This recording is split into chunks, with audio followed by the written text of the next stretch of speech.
Dewan Pengawas Komisi Pemberantasan Korupsi menyampaikan perkembangan terbaru mengenai penanganan laporan dugaan pelanggaran etik yang melibatkan penyidik KPK.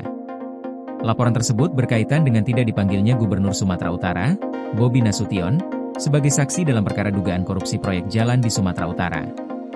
Dewan Pengawas menyatakan bahwa proses klarifikasi masih berlangsung, dan pelapor akan kembali dimintai keterangan tambahan untuk memperdalam informasi yang telah disampaikan sebelumnya.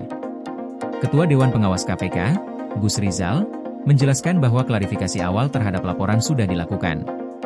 Namun, masih ditemukan sejumlah hal yang perlu diperdalam sehingga diperlukan klarifikasi lanjutan kepada pelapor. Ia menyebutkan bahwa tambahan keterangan ini diharapkan memberikan gambaran yang lebih utuh mengenai dugaan pelanggaran etik yang dilaporkan. Pernyataan tersebut disampaikan di Gedung KPK, Kuningan, Jakarta Selatan, pada Rabu, 7 Januari 2026. Ia menargetkan hasil pemeriksaan dapat disampaikan pada pekan depan, meskipun belum menyebutkan tanggal pasti pengumumannya, karena masih menunggu selesainya proses pemeriksaan dan penilaian internal.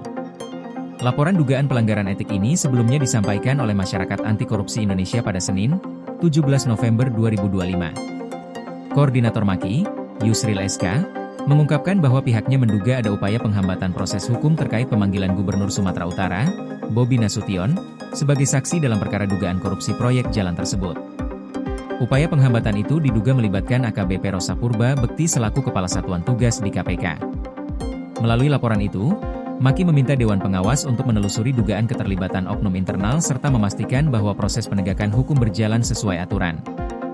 Selain melayangkan laporan etik, MAKI juga mengajukan permohonan pra-peradilan terkait dugaan penghentian penyidikan kasus korupsi proyek jalan di Sumatera Utara.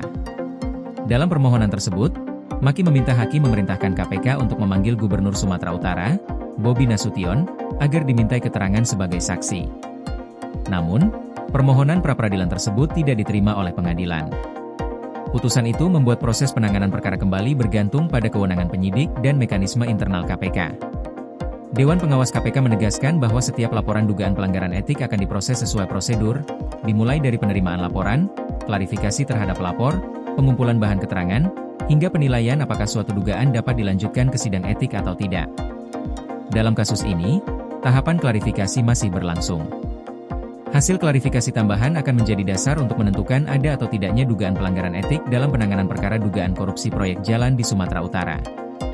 Dewan Pengawas juga menekankan pentingnya memastikan seluruh insan KPK bekerja sesuai kode etik, menjaga integritas, dan bebas dari konflik kepentingan. Mekanisme pengawasan ini disebut sebagai bagian dari upaya menjaga kepercayaan publik terhadap lembaga anti korupsi. Proses yang sedang berjalan diharapkan dapat memberikan kepastian, baik bagi pelapor maupun pihak yang dilaporkan. Saat ini, seluruh pihak masih menunggu hasil pemeriksaan lanjutan yang dilakukan Dewan Pengawas.